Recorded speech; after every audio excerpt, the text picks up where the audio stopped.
Yang dimaksud setia adalah keteguhan sikap di dalam melintasi gerbang keakuan pribadi menuju terminal akhir, yakni yang wujud. Berbagai hambatan dan rintangan yang menghalangi perjalanan menujunya tidak boleh disimpangkan ke arah selain Dia.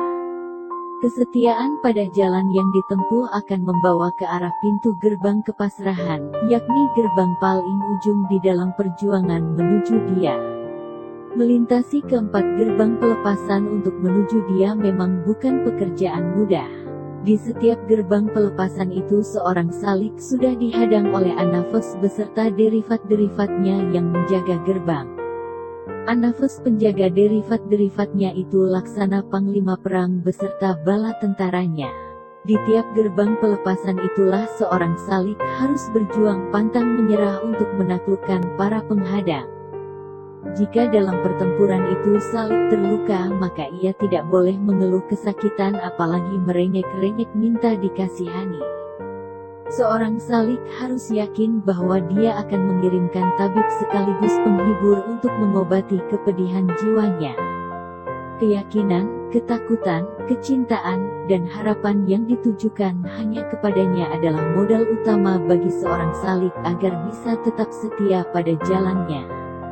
Tidak peduli besarnya jumlah musuh, luka-luka, darah, rasa sakit, pedih, dan derita yang dialami dalam melintasi setiap gerbang, seorang salik wajib setia mengikuti jalannya. Di sepanjang jalan melampaui keempat gerbang itu, seorang salik harus teguh dan tegar hati dalam menghadapi segala rintangan.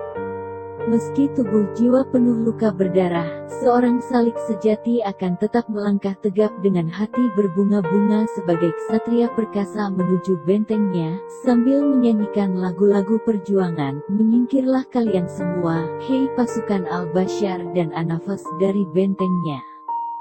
Sesungguhnya, semua raja jika memasuki suatu negeri niscaya akan membinasakan dan menjadikan penduduknya yang mulia menjadi hina. Qs. An-Naml 34. Menyingkirlah kalian dari bentengnya. Jika melawan maka kalian akan menjadi tawanan-tawanan yang hina. Dialah Maharaja, Tunggal, Perkasa, Mutlak. Aku hanya akan mengabdi kepadanya. Dia adalah tujuan akhirku. Demi Dia kuperangi kalian semua. Ketika keheningan merayapi malam, saat para panglima Al-Bashar dan Anafas beserta bala tentaranya beristirahat dan menyembuhkan luka-luka mereka, maka sang salik berusaha memasuki bentengnya dengan pedang zikir, perisai istighfar, dan baju zirah solawat. Namun tanpa diduga, ketika kakinya menginjak gerbang bentengnya, tiba-tiba muncul bidadari berpakaian serba putih yang melayang-layang dari langit. Sayapnya yang berkilau-kilau berkepakan menimbulkan irama merdu yang memuji-muji keagungannya. Bidadari itu duduk di atas singgasana yang tergantung di antara langit dan puri benteng. Keanehan terjadi. Bidadari agung dengan sayap gemerlapan itu mendadak berubah menjadi hantu menakutkan berpakaian serba hitam dengan sayap kegelapan membentang dari ufuk timur hingga barat.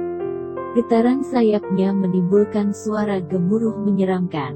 Hantu itu duduk di singgasana terbalik yang menggantung antara tanah dan puncak menara benteng. Menyaksikan pemandangan menggetarkan di hadapannya, sang salik menghunus pedang zikir dan bersiaga hendak menyerbu ke dalam benteng untuk menerjang sang hantu hitam. Namun, baru saja kaki kanannya terangkat, tiba-tiba ia kembali melihat bidadari itu berdiri dan menari sambil melantunkan nyanyian merdu diiringi suara kecapi dan harpa dari kepak sayapnya yang berkibaran menaburkan cahaya kilau kemilau. Kemarilah, oh cintaku, dekaplah kerinduan jiwaku yang meringkuk tanpa daya di tengah padang pasir yang gersang. Teteskan air jernih dari telaga cintamu agar terhapus dahaga yang mencekik leherku. Berikan butir-butir kurma, roti, madu, dan susu untuk mengobati lapar jiwaku yang merana. Lihatlah, oh kekasih, sayap-sayap kebebasanku telah diikat oleh belenggu yang merantai kebebasanku. Akankah engkau tega, oh kekasih, membiarkan hidupku merana? Mati dalam keadaan lapar dan dahaga oleh cinta dan keindahan. bangunlah, oh pahlawanku. Hunuslah pedangmu, bebaskan aku dari penjara derita yang menyiksa ini. Biarlah kita nanti akan menari dan menyanyi di padang cinta. Kita akan berlarian dengan sayap-sayap terkepak bebas. Kita akan menjadi raja dan ratu yang duduk di atas singgasana cinta kita yang abadi. Kemarilah, oh kekasih. Pengalaman menakjubkan dalam bentuk mubasyirah yang sangat mengagumkan itu buyar bagai halimun tersapu cahaya matahari ketika azan subuh berkumandang dari menara masjid. Abdul Jalil bagai tersadar dari mimpi buruk bergegas mengambil air wudhu. Ia menemukan kesadaran baru tentang dirinya yang masih terikat oleh lingkaran anafas. Ia sadar belum bisa memasuki benteng tempat sang raja bersemayam. Namun, sebagai salik yang sudah kenyang dengan pahit dan getir perjuangan menujunya, ia tetap bertekad bulat untuk membebaskan benteng persemayaman sang raja dari kekuasaan tiran insaniyah yang didukung kekuatan bala tentara Al-Bashar dan Anafas.